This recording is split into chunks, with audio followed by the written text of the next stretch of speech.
Yo,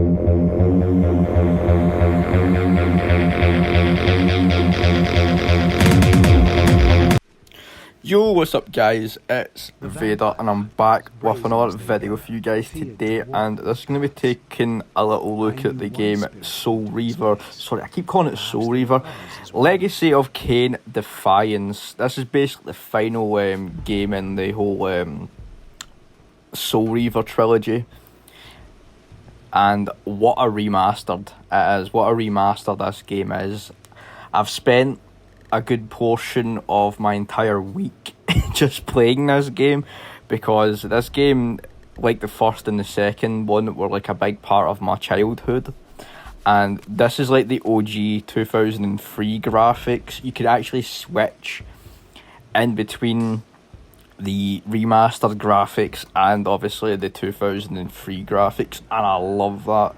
And not only that, they actually give you skins, like extra skins, so you can basically make Kain look like the OG Blood Omen styled Kain, or like have him as like a human as well. It's really cool. It's like, I would say this is probably the best remaster I've played in a while, because not only is it remastered, but you're definitely getting a lot of content for how much the game actually costs. It's only basically like about £20, or like, I don't know how much it is in dollars, but it's worth every penny of it, because you're getting one of the best story driven games and one of the best voice acting in a game ever made, I would say. Probably this and like the Metal Gear trilogy have good stories, but yeah, this is probably one of my favourite game series that I played as a kid. I remember playing the second one and not so much the first one. I do remember bits of the first one. I ended up buying the remastered version of that, because obviously you get the first two games on there, but I really enjoyed this one a lot, because there's just so much you can do in this one, like changing the skins, and plus they actually fixed the camera angle in this one, which I really like, because I remember the camera angle for this one being more like kind of like a God of War styled camera angle, where it's like not really like focused behind the character, it's more like so focused like at a distance kind of thing, and then it like switches like camera views. I didn't like that originally when I played this one, but this one definitely does fix that issue, because obviously you can change the camera angle. You can have it obviously like facing behind Raziel like you see here, and then obviously the default camera angle that's basically from 2003, it's more like a God of War kind of feel to it.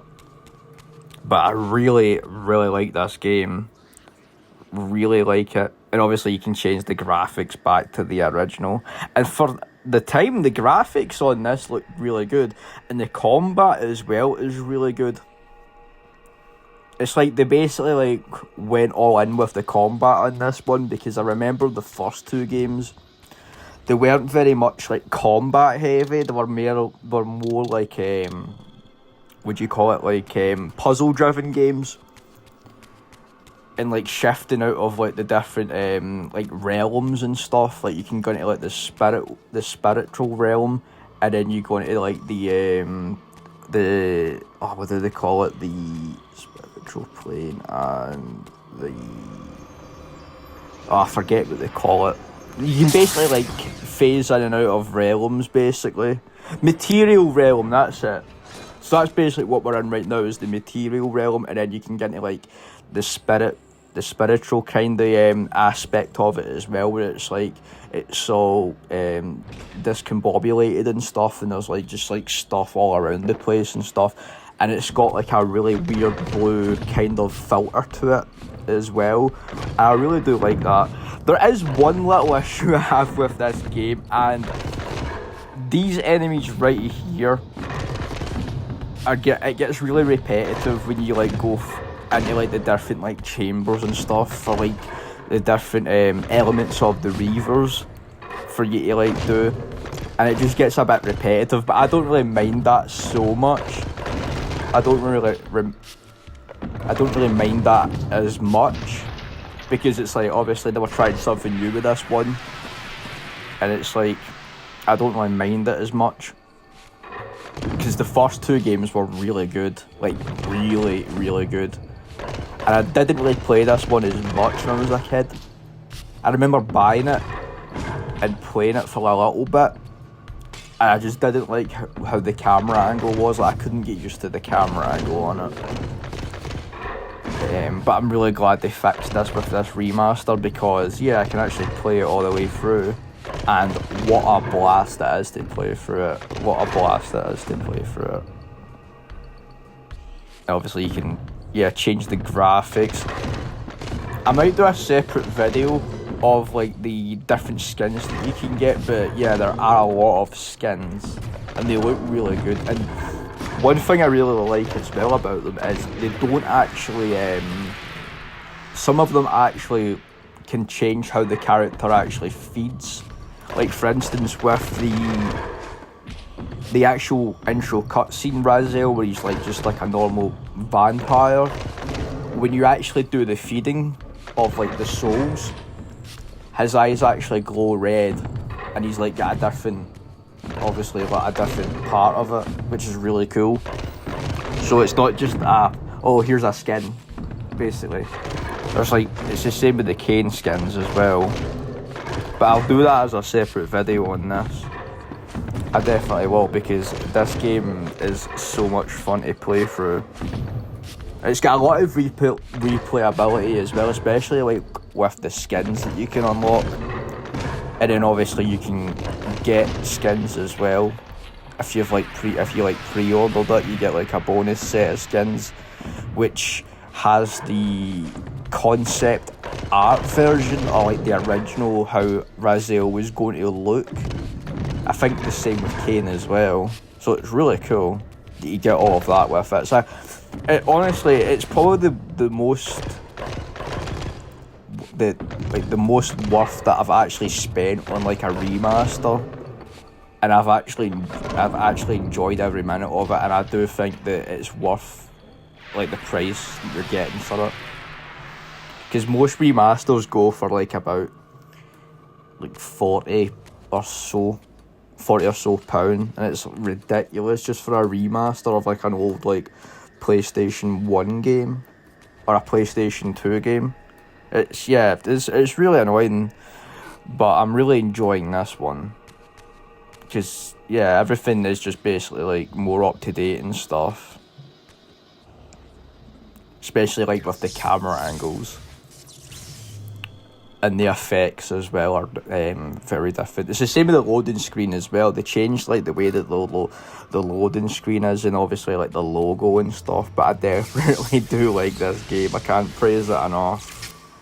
I really can't praise it enough, because it's such a great game to play, and the combat feels really good, really fluid.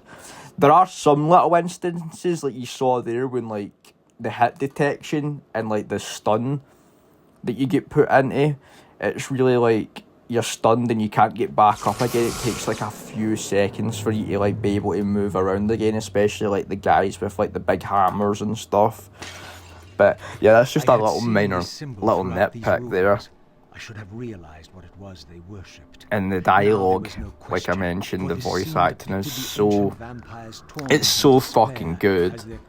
It's really fucking top quality voice acting from both basically everybody in it. Everybody in this game does an amazing job. It's so good. I think Michael Bell was the guy that played, did the voice for Raziel. He's been on a lot of other games. He was the butler in Ratchet and Clank. I think it wasn't Jarvis, it was Lawrence, that was it. Lawrence! Yeah, he was the butler in that. And he was in the Metal Gear Solid as well. He was the Fear. Only reason I know that is because I was playing the Metal Gear Solid 3 remake. I was having a blast playing that. But you'll actually see what I mean by the camera. Yeah, this is what the camera angle basically looked like, and why I didn't really like it that much, as you can see here. So that's going to do for my commentary. I hope you guys have enjoyed it and my thoughts on this game. Yeah, it's a really good game, and I do honestly recommend it. I do recommend it a lot, especially like for the price that you can get it for. But anyway, guys, I'm going to end my video here. So as ever, guys, take care, and thank you so much for watching. Cheers, guys. Thanks.